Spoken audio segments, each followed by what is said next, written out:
oh, you're 10 centimeters. You can start pushing on the next contraction.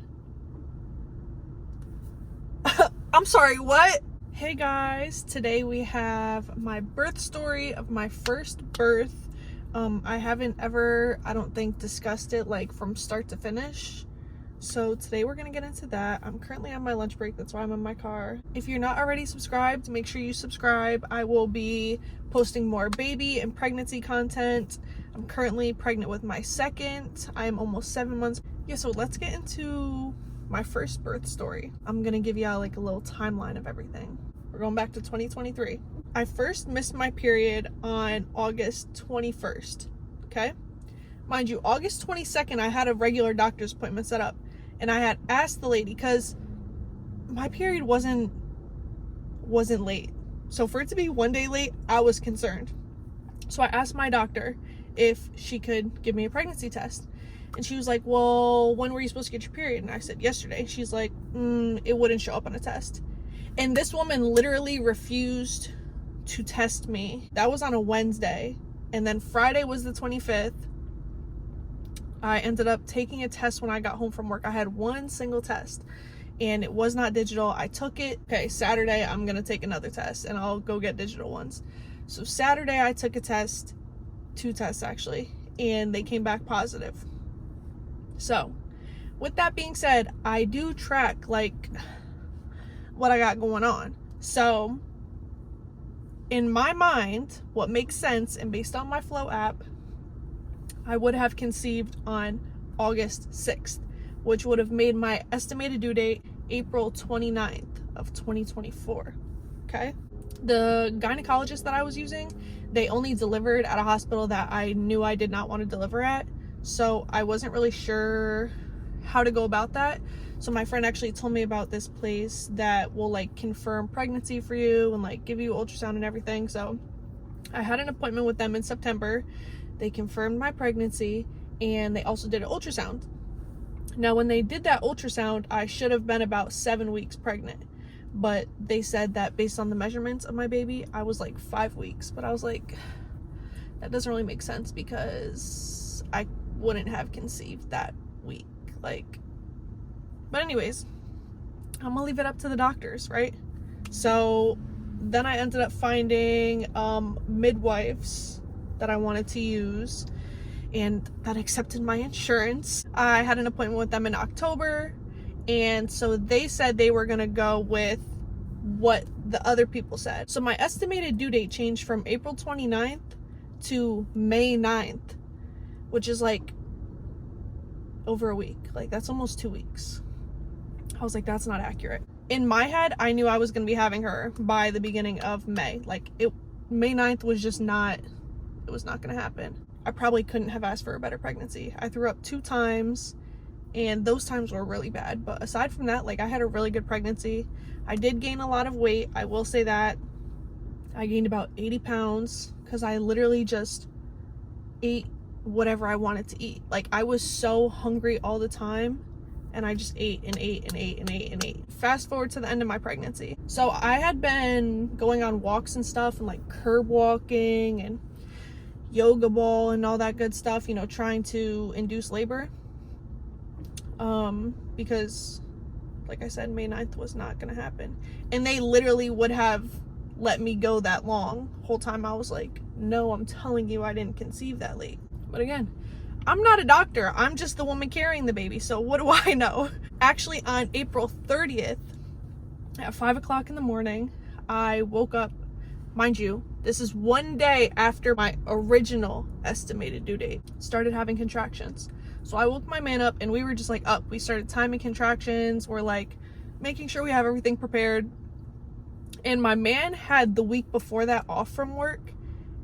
And he was actually supposed to go back into work that day, but he ended up calling out.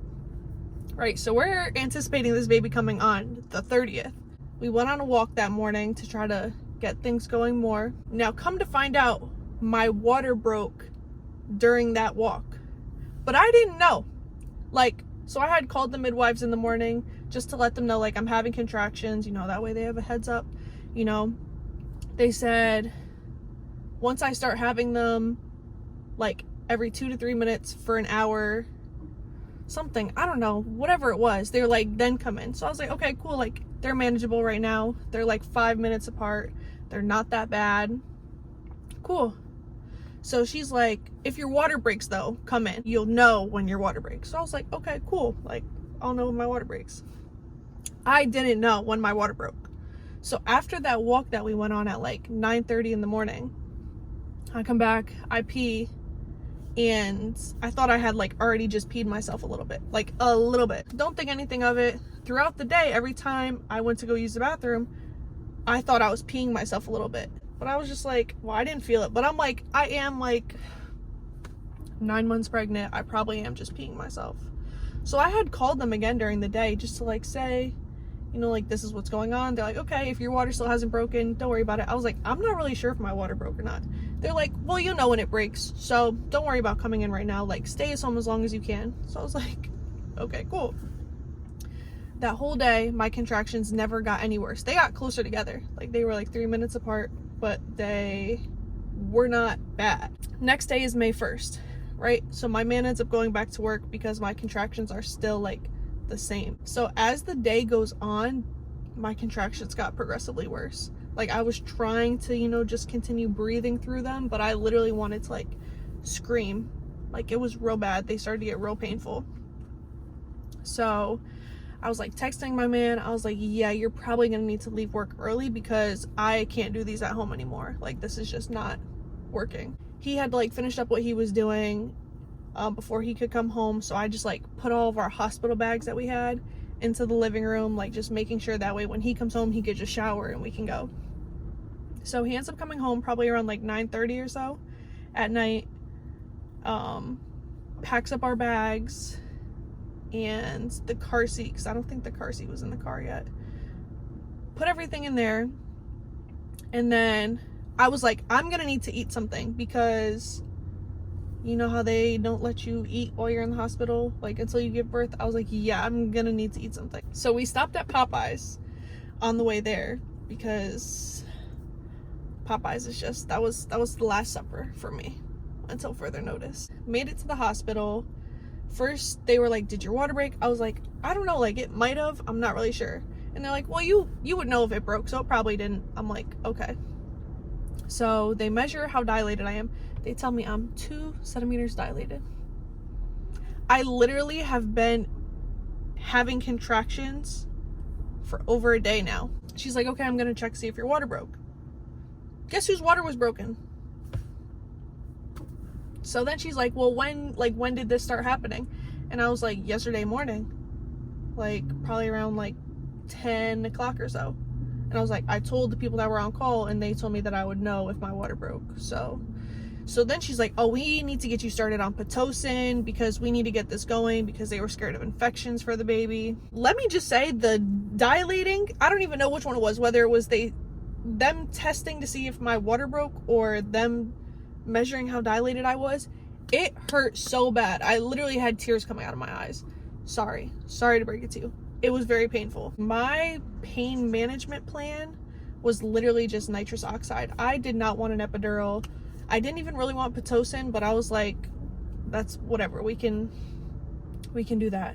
So I got nitrous oxide eventually, and it was horrible. Like, I would not recommend nitrous oxide to anybody because it's like, if you don't inhale enough, then it doesn't do anything. But if you do inhale a lot, like, it's literally laughing gas. Like, you feel like you're gonna throw up. You feel like disassociated from your body. Like, it's just not a good feeling at all. Like, it does not make you feel any better. And it made me so nauseous. So, I mean, maybe it's different for everybody, but it was not good for me. So I'm like, all right, yeah, this isn't gonna work. I'm gonna need the papers to sign for an epidural now, please. Probably around midnight, maybe even a little bit later than midnight, they gave me my epidural. I didn't look at the needle. I know it's big. I've heard it's big. I've never seen it with my own 2 eyes. But the face that my man made when he saw, I just knew the needle was big. So I didn't need to turn around and look at it at all. I ended up going to sleep probably around like 3 o'clock in the morning and slept through the night. The epidural did wonders. I did not feel a thing. Like, I literally did not feel any of my contractions after that. I woke up at 8 o'clock in the morning. Now this is May 2nd, right? Woke up around 8 to a nurse coming in, checking on me. And she's like, hey, like, when was the last time you got checked to see how dilated you are? And I was like, nobody has checked me since I checked in here last night. And she was like, okay, like, I'm gonna go get somebody and we'll get you checked. And she had asked me if I was feeling any pain. And I was like, yeah, I'm kind of feeling some pain right down here on the side. And she's like, well, do you feel like you have to poop? Because that's usually how you know. I was like, no, I don't feel like I need to poop.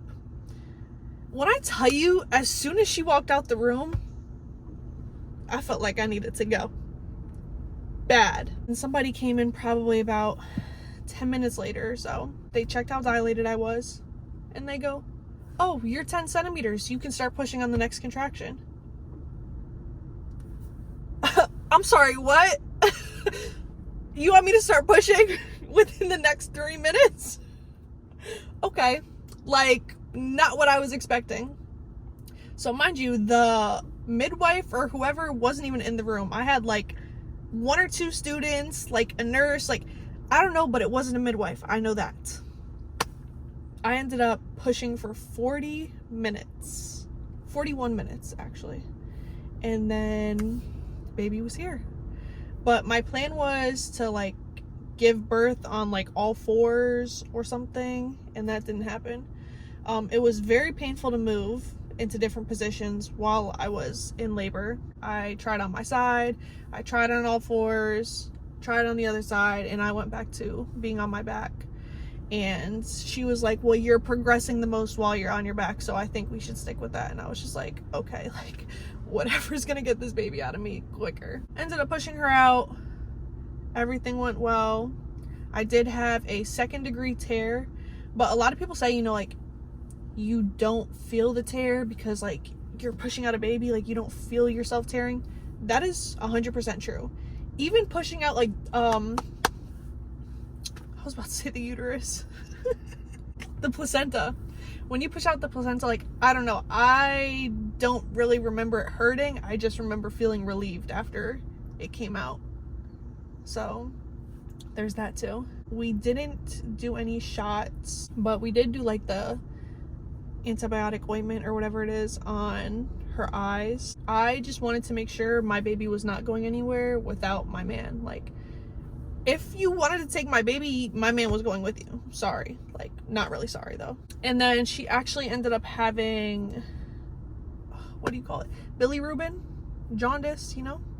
While she was in the hospital. So we had to get her tested again at the pediatrician.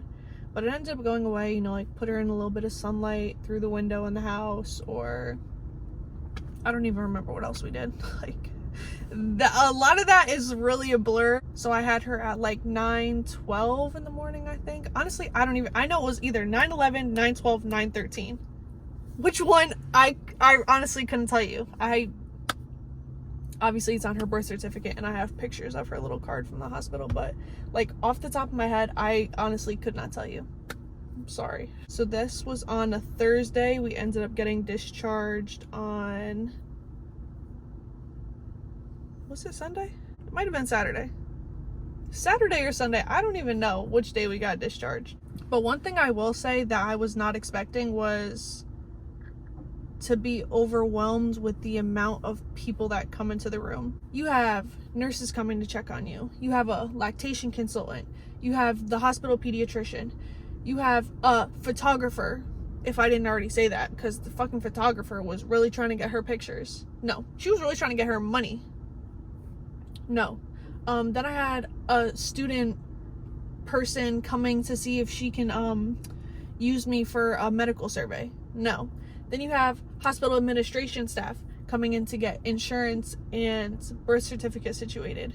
Like, you just constantly have people in the room, and like, I just wanted to go home because I was so tired of being bothered and having my stomach pressed on all the time and having my freaking butthole checked and whatever else. Like, it was a lot. It was very overwhelming, I will say. So this time around, I know what to expect, but I was not expecting that many people to be in and out of my room constantly. I felt like I could not sleep. because as soon as I fell asleep, somebody was coming in and checking my vitals and pushing on my stomach. Aside from that, I'm grateful that I had a safe delivery, and I'm grateful that I had and have a healthy baby. If y'all have any questions, because I don't know how well I actually explained that, definitely drop them in the comments below. This time around, I kind of plan to have the same pretty much birth plan, except I would be open to getting an epidural. I would love to do like an all-natural birth, but if it gets to be that point where I feel like I can't manage it well by myself anymore, then I'm willing to get an epidural. We're also going to be at a different hospital this time. We are in a different state. I have an OB this time instead of a midwife, so things are a little bit different this time around. And like I said at the beginning, if you want to see more baby content, pregnancy content, mom life content, definitely hit the subscribe button, because that's what's coming your way. Thanks for watching.